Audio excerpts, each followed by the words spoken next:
इधर देवर्षि नारद जी पहले ही पधार चुके थे। देवाधिदेव महादेव जी की वंदना करके पूरी की पूरी सूचना तत्काल अभी दक्ष के यज्ञ में सती जी ने योगाग्नि में शरीर भस्म कर दिया। देवर्षि नारद जी ने सूच और इधर पार्षद भागते हुए गए और कहा मंत्र बल से रिभूत देवताओं ने हमारी दुर्दशा कर दी, भगवान हम असमर्थ हो गए, कोई उनके आगे टिक नहीं सकता। देवाधिदेव महादेव जी का दांत से ओठ चबाते हुए दांतों से स्वापार्षद सैन्यम च तदध्वरभुर्भीर विद्रावितम क्रोध मपार मादधे क्रुद्धा सुदोष्ट पुटः सधूर जटिर जटाम तदिद्वन् सटोग्रोचिषम। जटा पकड़ी उखाड़ी और पटक दी भूमि पर। जे ही जटा उखाड़ कर पृथ्वी पर पटका मानो आकाश को छूता हुआ ऐसा महावीर प्रकट हो गया।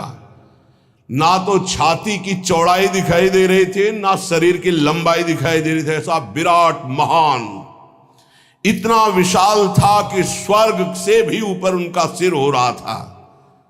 हजार भुजाएं, श्याम वर्ण सूर्य के समान जलते हुए तीन नेत्र, विकराल भयंकर दाढ़े, लाल लाल जटाए, हाथ में हजारों हाथों में अस्त्र शस्त्र लिए हुए हाथ जोड़कर कहा जगत गुरु क्या आज्ञा है।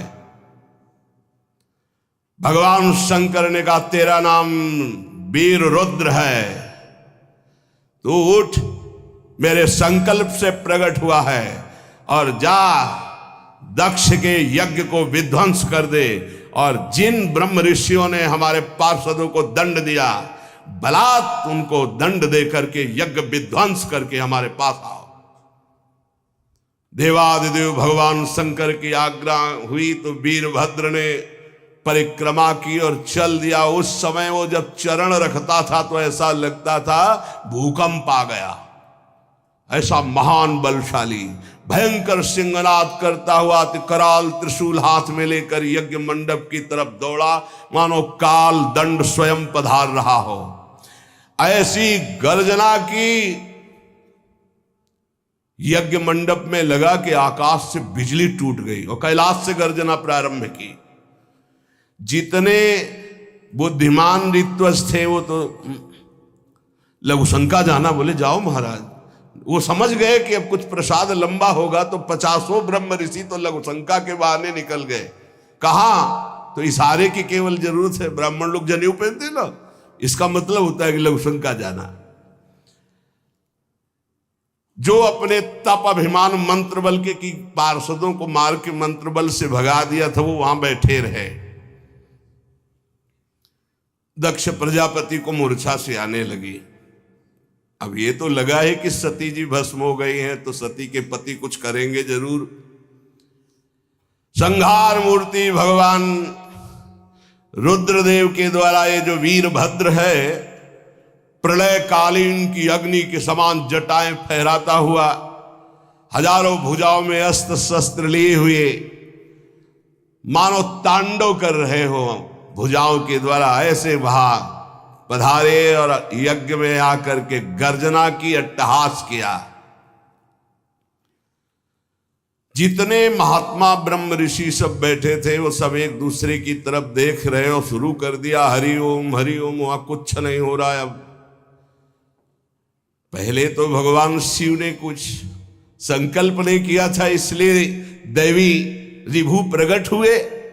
अब कुछ नहीं, मंत्र से चाहे जितने मंत्र उच्चारण करो, चारों तरफ से शिव पार्षदों ने यज्ञ मंडप को घेर लिया। अब एक चरण प्रहार किया तो जितने खंभे यज्ञ मंडप के से थे सब टूट गए। वीरभद्र जी ने चारों तरफ से यज्ञशाला को विध्वंस करने लगे। जहां अग्नि प्रज्वलित थी शिव पार्षदों का वहां रुद्र रूप तांडव शुरू हुआ। यज्ञ पात्र फोड़ दिए, अग्नियों को बुझा दिया। काहे से? लघुशंका से।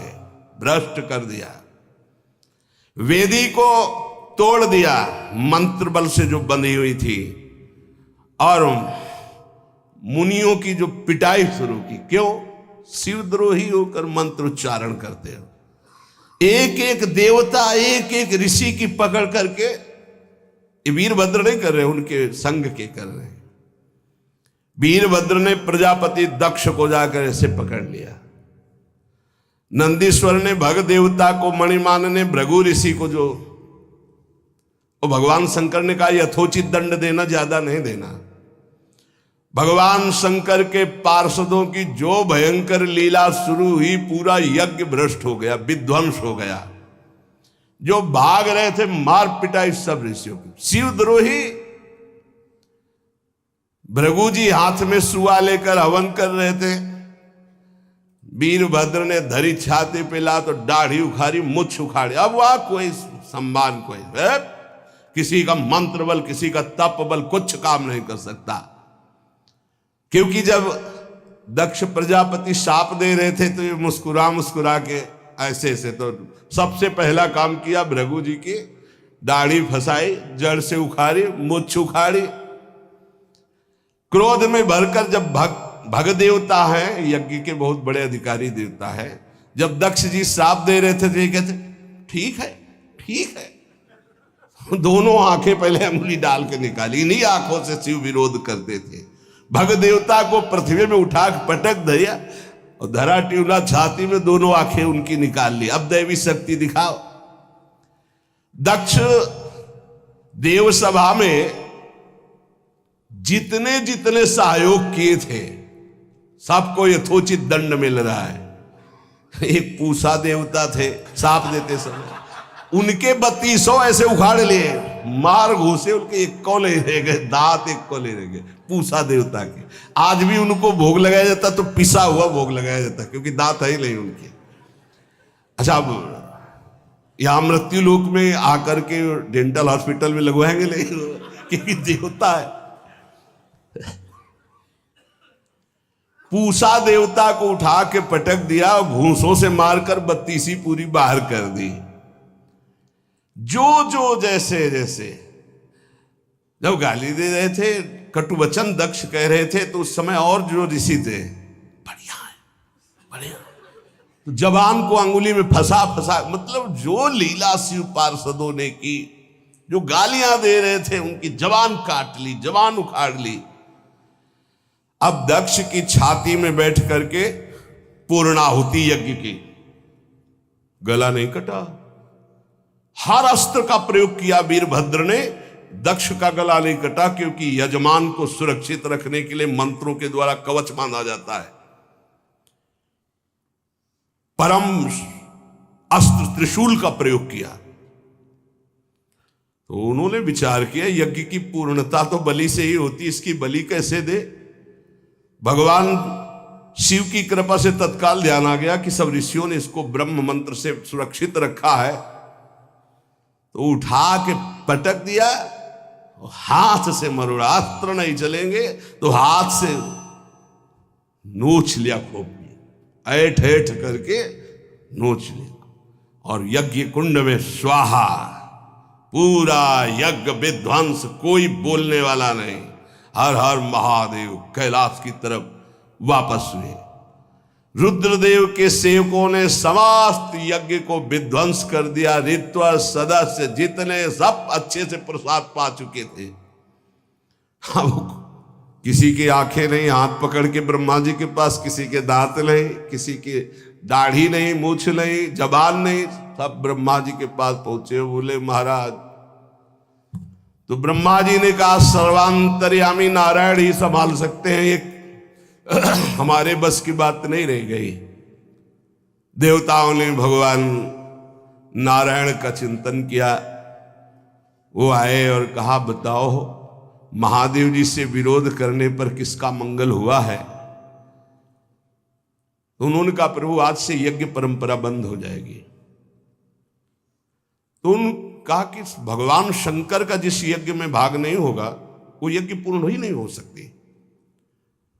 हमारे मनाने से अच्छा है कि भगवान शंकर को मनाओ जाके, और वो मान जाएंगे तो हम आ जाएंगे यज्ञ में, हम आ जाएंगे तो यज्ञ पूर्ण हो जाएगी, पर उनको भाग दो।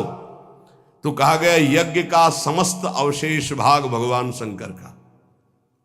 सब भगवान शंकर के पास गए, प्रार्थना की, बहुत रोए, करुणा वरुणालय, राजी हो गए।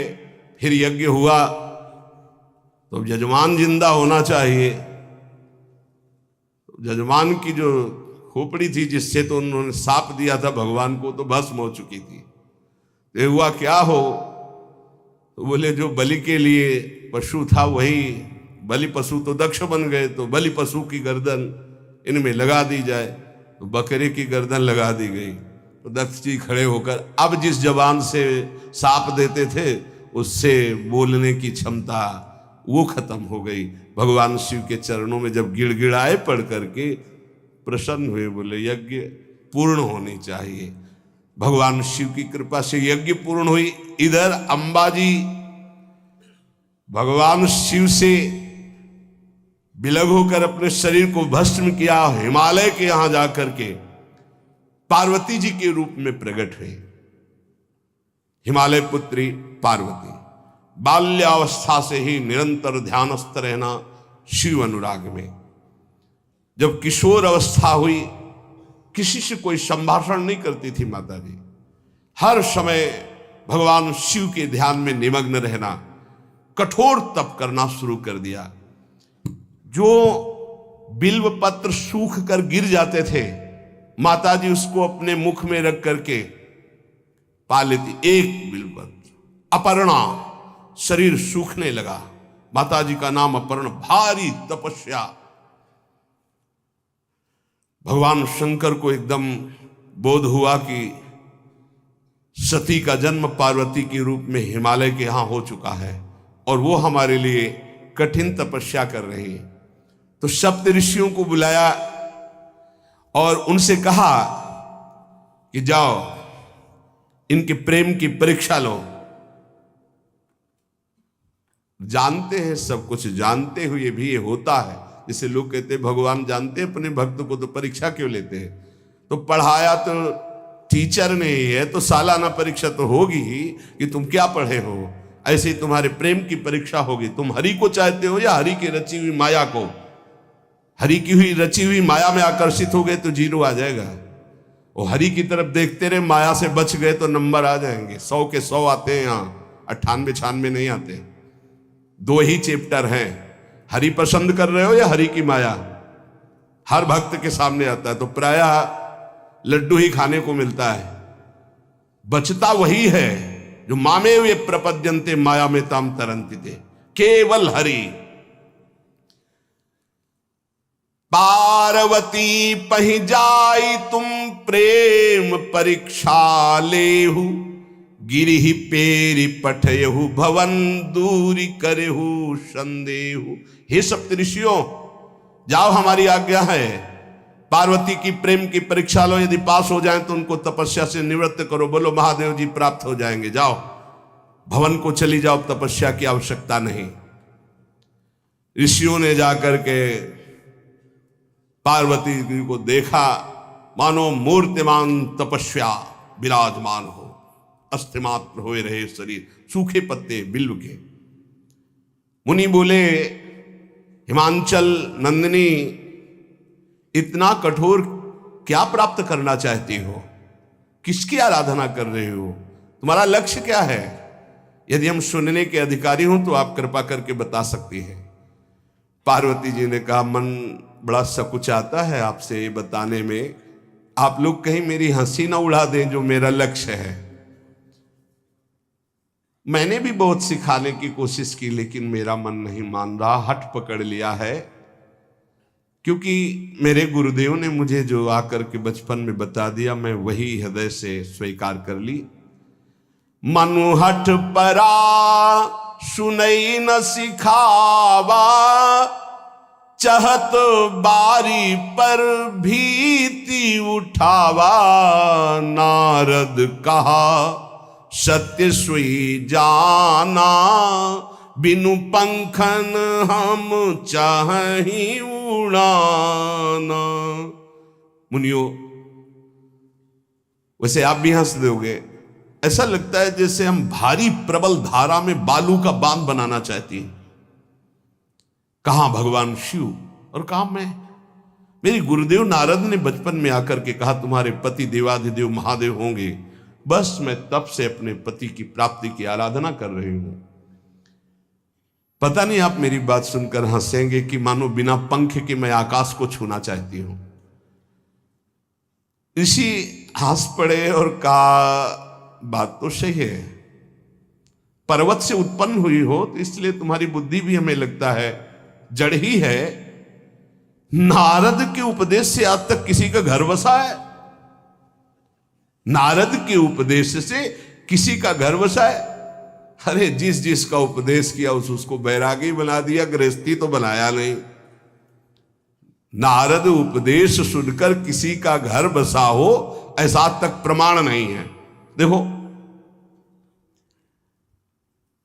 दक्ष के पुत्रों को उपदेश किया, 10,000 एक को 1,000 एक, लौट कर नहीं आए, सब बैरागी बन गए। चित्रकेतु को उपदेश किया, घर चौपट हो गया। प्रहलाद जी को उपदेश किया, पूरा हिरण्यकश्यप का नाश हो गया। नारद सिख जे सुनहि नर नारी, अवसि होई तजी भवनु भिखारी। तुम्हारे गुरु नारद जी की जो सीख सुना बर्बाद हो गया, बाबा जी बन गया, भजनानंदी बन गया। वैसे हम बताएं, नारद जी हैं बड़े कपटी, ऊपर से साधु का चिन्ह है, अंदर से कपट। क्या कपट? उसके संसार का नाश कर देते हैं, भगवान से जोड़ देते हैं। मुझे नारद जी की बात कम समझ में आती है। ये उल्टा बोल रहे ऋषि परीक्षा के लिए, गुरु निष्ठा हटाने के लिए, समझ रहे हो? पार्वती जी ने कहा बचपन में मेरे गुरुदेव ने बता दिया, वही मैं। नारद जी की बात आज तक घर किसका? जो नर नारी नारद की बात सुने भवन त्याग करके भिखारी बन गया, प्रमाण है। उनके वचनों पर तुम विश्वास मान रही हो। महादेव जी को पति निर्गुण नीलाज कुबेश कपाली, अकुल अगेह दिगंबर ब्याली।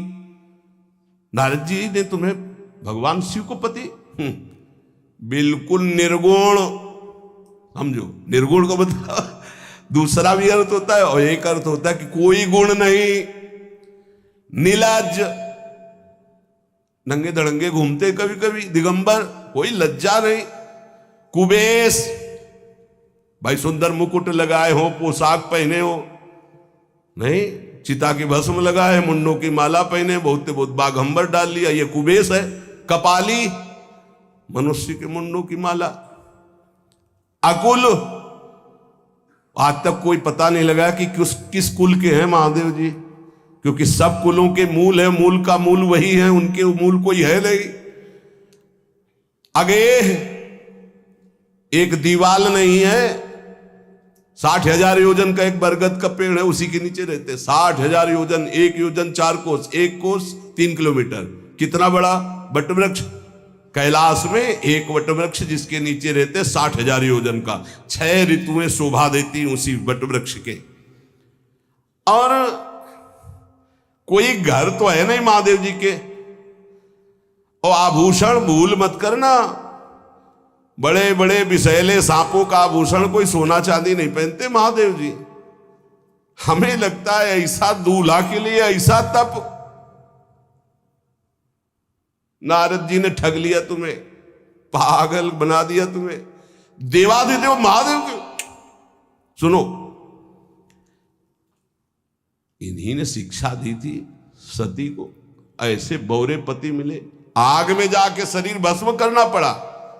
इसलिए हम तुम्हें बता रहे हैं कि बहुत सुंदर दूल्हा हम देख के आए हैं। हम जान गए थे कि तुम तपस्या कर रही हो। हरि का नाम सुना है? बैकुंठ में रहते हैं। बहुत सुंदर हरि है। यदि उनका आप वर्ण कर ले तो सुखी हो जाएंगे। वैकुंठ राजधानी, अब आभूषण उनके क्या कहना, पार्षद सही। ऐसे शिव जो चिता की राख लगाते हैं, सांपों की माला पहनते हैं, मुंडों की माला, सांप का जनेऊ, बाघंबद, हमें तो पसंद नहीं आए। और हमारी बात मान लो, ऐसे के पास स्त्रियां टिक नहीं सकती जिनके घर नहीं, आभूषण नहीं, धन नहीं, कोई भोग सामग्री नहीं, उदासीन, उनको किसी से मतलब नहीं। तो सुनो, हमारा विचार स्वीकार कर लो।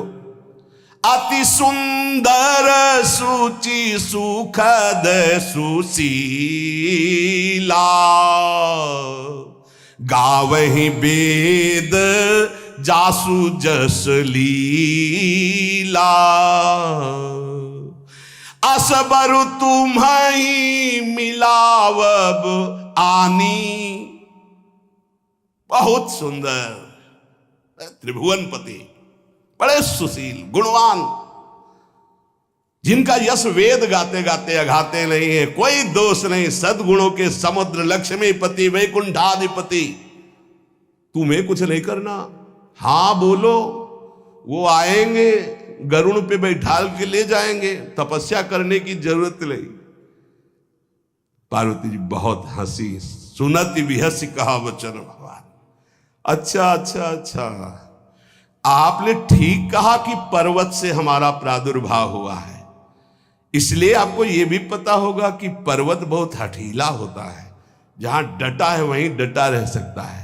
सुनो, पर्वत से सोना भी उत्पन्न होता है, जो आग में जलाने पर भी अपना तेज बढ़ाता है, घटाता नहीं। तुम मेरे गुरुदेव के प्रति ऐसा बोले कि वो जिसको उपदेश करते हुए उसका घर उजड़ जाता है, तो बसौ भवन उजरो नहीं डरो। पर नारद बचन न मैं परिहरऊं, अपने गुरुदेव के एक भी शब्द को मैं नहीं काट सकती, चाहे मेरा जीवन रहे या ना रहे। बसन हमारा और हमारा भवन, हमारा श्रृंगार, हमारा सर्वस्व, ये मिले या ना मिले, पर हमारे महादेव जी मुझे मिले। तुम आभूषणों की, वसन भूषण की बात कर रहे हो, ग्रह की बात कर रहे हो, पद की बात कर रहे हो।